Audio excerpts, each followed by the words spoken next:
Sangat luar biasa dengan menerapkan ilmu value investor langsung untung 70% dan hari ini diberi kesempatan beli murah lagi.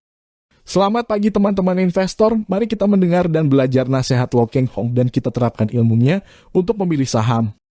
Untuk kali kita review perusahaan Al-Nusa. Karena dengan tahu profil perusahaan kita tidak membeli kucing dalam karung dan timbul keyakinan dan keberanian untuk membeli. Yang pertama, mari kita pahami profil perusahaan Al-Nusa atau dengan kode ELSA.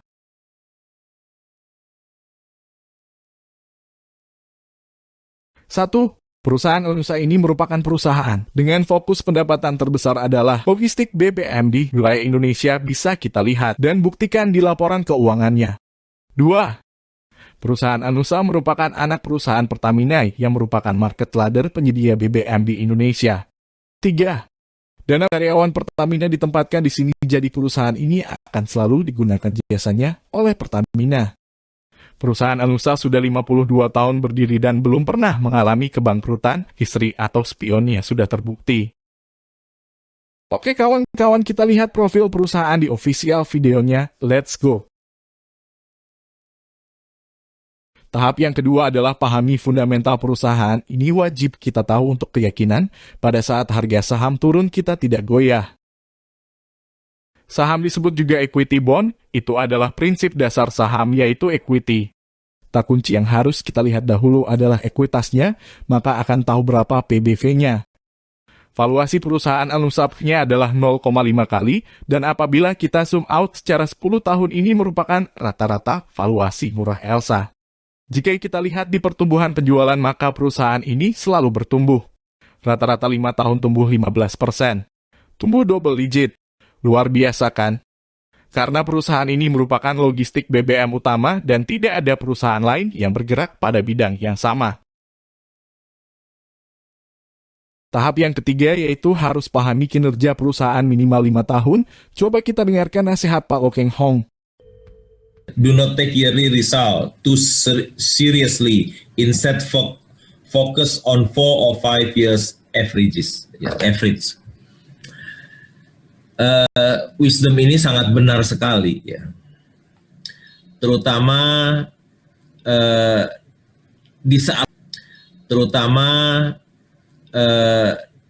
di saat pandemi ini di tahun 2020. Banyak perusahaan-perusahaan publik yang labanya turun tajam, ya. Tentu saja kita tidak boleh lihat hanya tahun tajam, ya. Tentu saja kita tidak boleh lihat hanya tahun 2020, 1 tahun. Kita harus lihat ke belakang 4-5 tahun, itu yang Warren Buffett katakan. Contohnya ada satu perusahaan yang di tahun 2020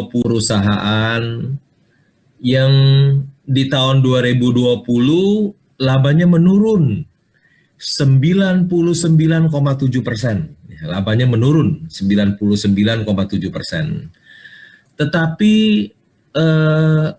kalau kita lihat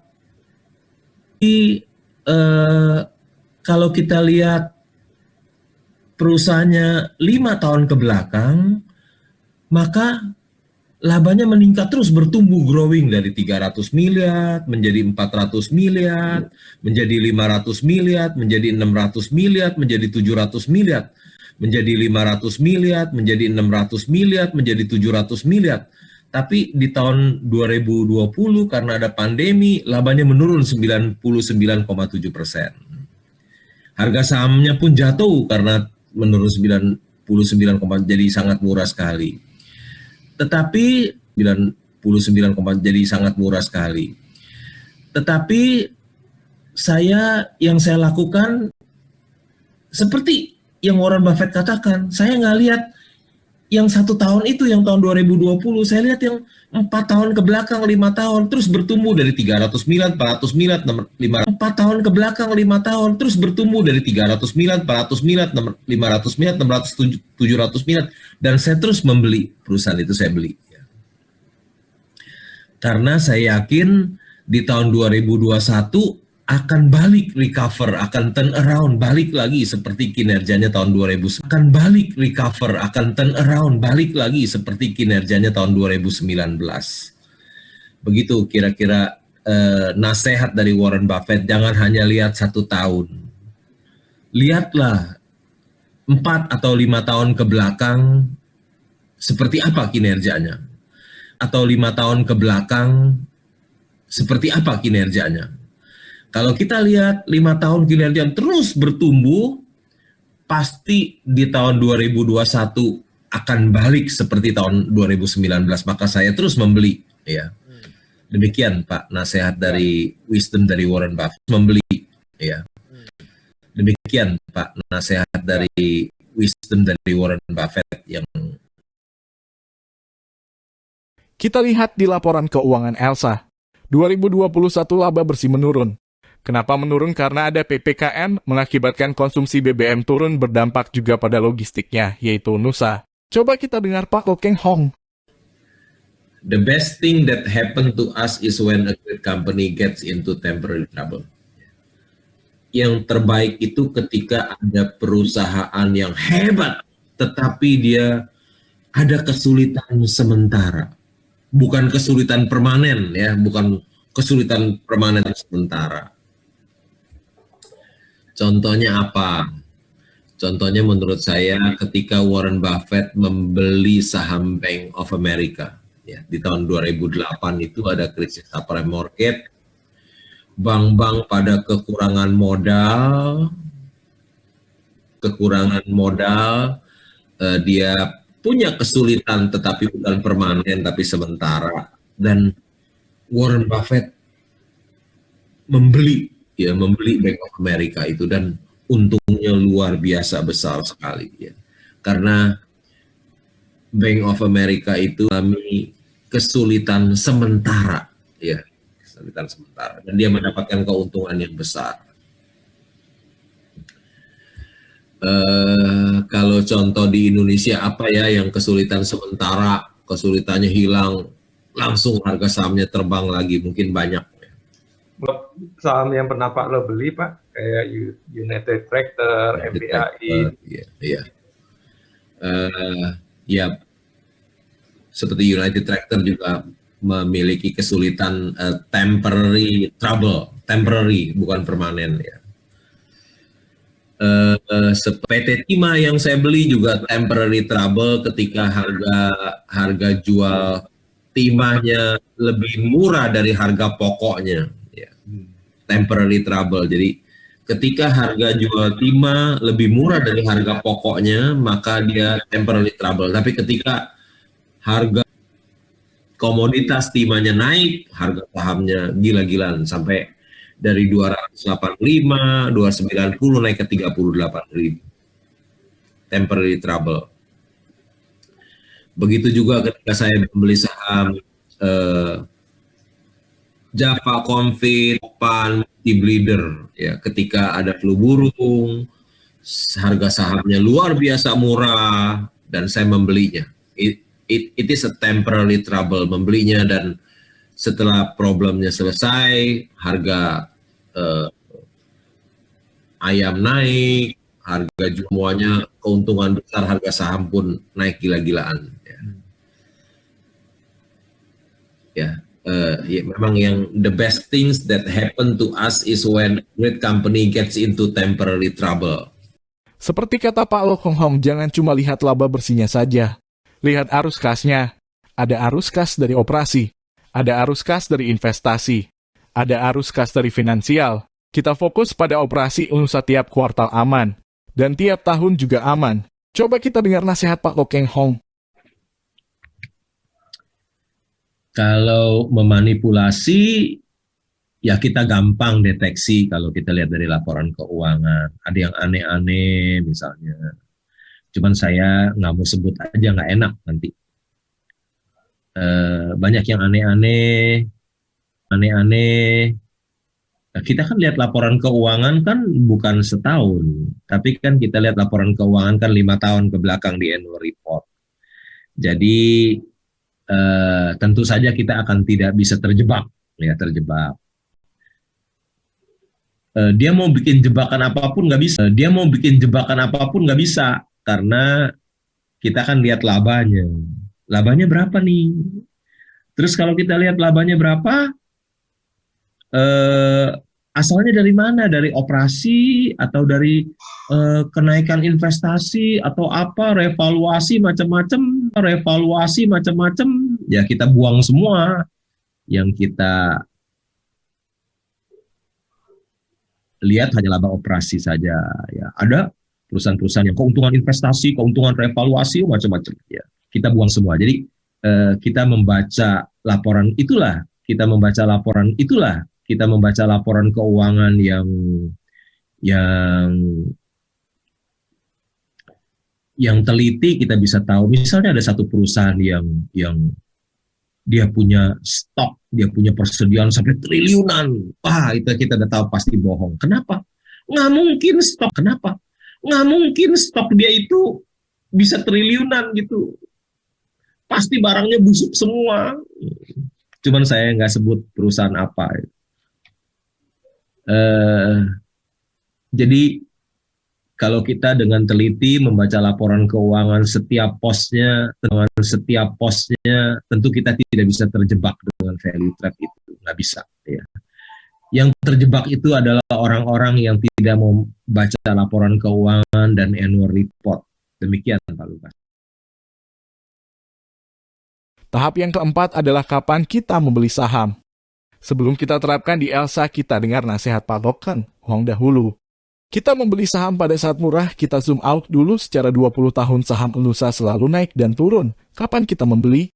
Pada saat rata-rata harga murah seperti sekarang kita beli dan bersabar hingga mencapai book value-nya. Ilmunya so simple. Dan itu kita risiko rendah dan margin of safety yang aman. Coba kita tanya Pak Loken Hong. On the margin of safety, which mean don't try and drive 9,800 pound truck over a bridge that say it's capacity 10,000 pounds, but go down the road a little, and find one that say capacity berapa itu? 15,000. Oh, 15,000 pound ya, Cak.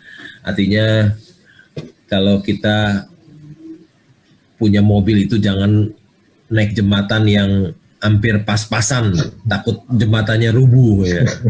Jadi kalau bisa cari punya mobil yang 9.800, jembatannya kapasitasnya 10.000 kan berbahaya. Yeah. Kalau bisa kita cari yang 15.000. Jadi margin of safety kita, margin keamanan kita bertambah besar seperti gitu. Jadi seperti kita membeli saham yang price to book 0,9 dengan yang price to book 0,3, tentu yang lebih aman yang price margin of safety-nya lebih besar itu ya. Tingkat kerugiannya pun mungkin lebih sulit karena sudah sangat murah saham itu, Pak. Ya. Demikian, Pak. Kita jual saham Nusa, jika beli Mercy di harga Avanza, maka jualnya menunggu harganya kembali ke harga Mercy sesuai dengan kata Pak Loken Hong. Kapan mau jual? Ini pertanyaannya yang nggak bisa jawab. Kapan mau jual? Tergantung sahamnya. Kalau dia naik kenceng, ya saya akan jual. Ya minimal juga price to book 1 kali, baru saya jual minimal. Ya. Jadi kalau kapan jualnya? Ya nggak tahu kapan. Ya minimal juga kalau nggak di atas 1 kali price to book ya saya nggak jual. Tapi saya nggak mau ikut-ikutan Bang Jago yang price to book 90 kali. Ya saham-saham saya saham-saham yang Mercy harga bajai semua. Jadi mungkin investasi saya low risk high gain. Ya. Kalau orang bilang high risk high gain, saya punya mungkin low risk high gain. Masa beli saham price to book 0,2, 0,3 masih rugi. Aduh kelewatan deh, masih rugi juga ya. Jadi kapan jualnya? nggak tahu kapan. Ya, tergantung sahamnya kapan naik. Karena saya bukan market maker, saya nggak goreng saham saya. Market maker, saya nggak goreng saham saya. Jadi saya hanya tidur saja. Jadi eh, nggak tahu kapan. Kalau dia naik kenceng seperti Indika dari 100 ke 4.000 ya saya jual. Seperti Indakiat dari 1.000 jadi 20.000 saya jual. Kalau saham saya masih tidur terus, ya saya ikut tidur terus. Ya, nggak tahu kapan Pak Lukas. Demikian. Ya, ini ada pertanyaan lanjutannya, Pak. Apakah Pak Lo lebih menggunakan patokan tadi PBV minimal satu kali, atau kalau perusahaan saham itu udah naik banyak, seperti contoh Indika ya, 100 atau 600 jadi 4.000-an, meskipun misalnya waktu itu PBV-nya masih kurang dari satu kali. Tapi setahu saya Indika itu bukan kurang dari satu kali. Indika kan sekarang price to book, mungkin nilai bukunya 2.000, harga saham 4.000 itu udah dua kali nilai buku. Tapi juga jangan hanya lihat dari price to book, lihat dari laba. Waktu itu kan harga batu bara kan $100, jadi labanya besar sekali. Jadi juga diimbangi berapa dia punya price earning ratio. Kalau price earning ratio-nya di bawah 5 kali, ya jangan dijual begitu. Kan paling enggak price earning ratio 10 kali boleh jual lah gitu. Kalau belum 10 kali ya jangan dijual juga. Jadi bukan price to book tapi price earning ratio. Demikian Pak Lukas. Saya pernah untung capital gain 70% dan ketika diberi kesempatan lagi beli, murah sekarang target 80% sesuai dengan nilai bukunya. Dan harus menunggu dengan sabar. Terus tahapan selanjutnya apa? Tidak ada kita harus tidur tidak melakukan jual beli saham. Cara ini adalah yang terberat tapi jika kita latih dikit demi sedikit pasti bisa. Dan harus bisa. Biar mantap kita dengarkan Pak Lo Keng Hong. Sabar itu kaya. Warren Buffett mengatakan, the stock market is a device for transferring money from impatient to the patient. Jadi, bursa saham adalah perangkat untuk memindahkan uang orang yang tidak sabar kepada orang yang sabar. Ingat tuh peringatan dari Warren Buffett. Bursa adalah perangkat untuk memindahkan uang orang yang tidak sabar kepada orang yang sabar. Kalau saudara, Bapak Ibu sekalian tidak sabar, uang saudara bisa pindah loh kepada orang yang sabar loh. Hartanya bisa pindah ke orang yang sabar, itu peringatan dari Warren Buffett. Kenapa seseorang bisa sabar? Karena dia tahu apa yang dia beli. Kenapa seseorang bisa sabar? Karena dia tahu apa yang dia beli. Kenapa seseorang tidak sabar? Karena dia tidak tahu apa yang dia beli. Dia membeli kucing dalam karung. Hati-hati buat orang yang tidak sabar. Peringatan wisdom yang ke-6 dari Warren Buffett. Hartamu bisa pindah lu nanti ke kantong. Orang yang sabar. Demikian Pak, terima kasih. Iya, pindah ke kantongnya Pak Lo Keng Hong yang satu. Kalau jadi orang yang tidak sabar, hartanya bisa pindah ke orang yang sabar. Wah, masih ada tahapan selanjutnya. Ya, ini untuk melengkapi tahapan tidur tadi harus mengontrol emosi. Maka bisa mengontrol uang kita. Biar tambah mantap, coba dengarkan Pak Lo Keng Hong. If you cannot control your emotion, you cannot control your money.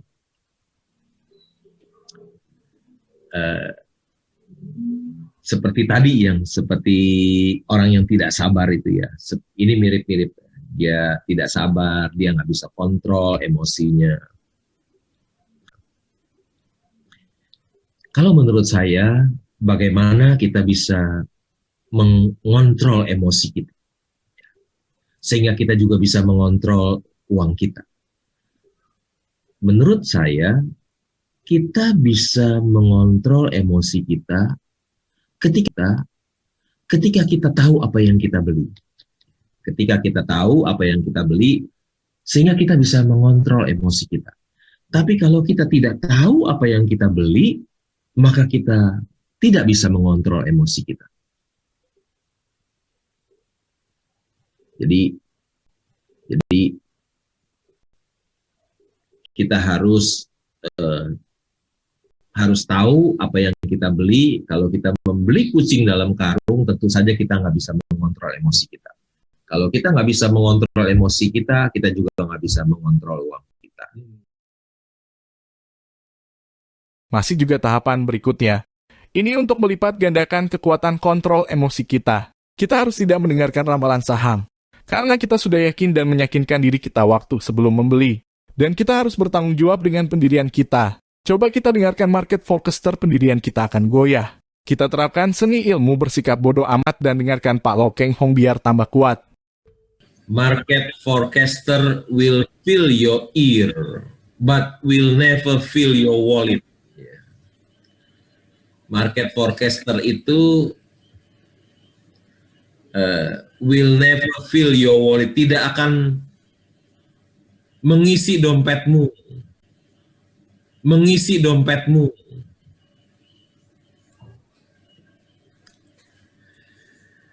Sebetulnya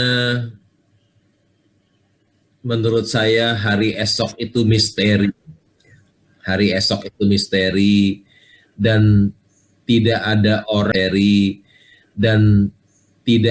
orang yang bisa memprediksi hari esok. Hari esok itu misteri dan tidak ada seorang pun yang mampu melihat masa depan.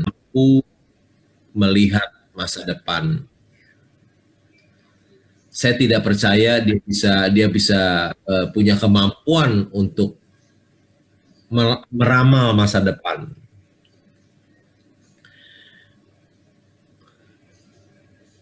Jadi ini peringatan juga dari Warren Buffett. Dia hanya enak didengar, tetapi nggak bisa mengisi dompetmu, kata Warren Buffett. Ini peringatan dari Warren Buffett karena dia juga tahu nggak ada satupun orang yang mampu melihat masa depan dia. Kalau dia bisa melihat masa depan, dia yang kaya duluan dong.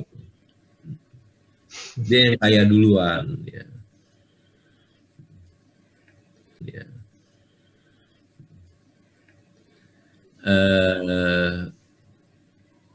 Satu-satunya yang jadi pegangan kita adalah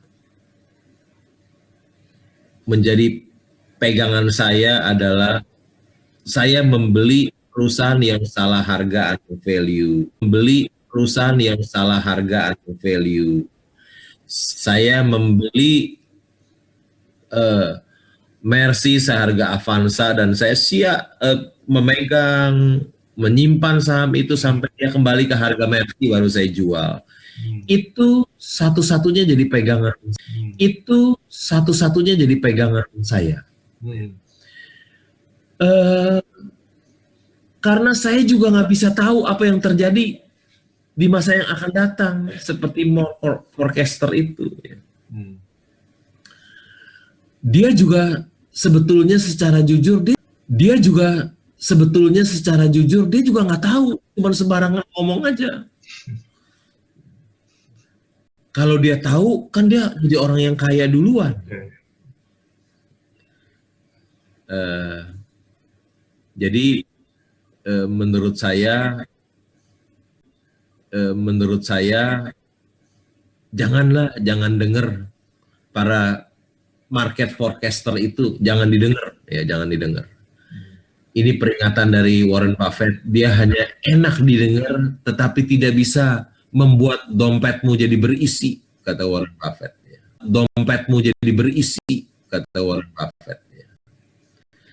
Padahal sebetulnya dia ngomong dia juga nggak tahu. Tahapannya sudah selesai. Sekarang nikmati prosesnya dan diingat-ingat pengalamannya. Ingat belajar beli saham itu sedikit-sedikit, pelajari siklusnya dan hafalkan momen naik dan turun, dan ingat harus sampai targetnya. Kalau saya nilai buku saya kurangi sedikit, sekitar harga Rp460.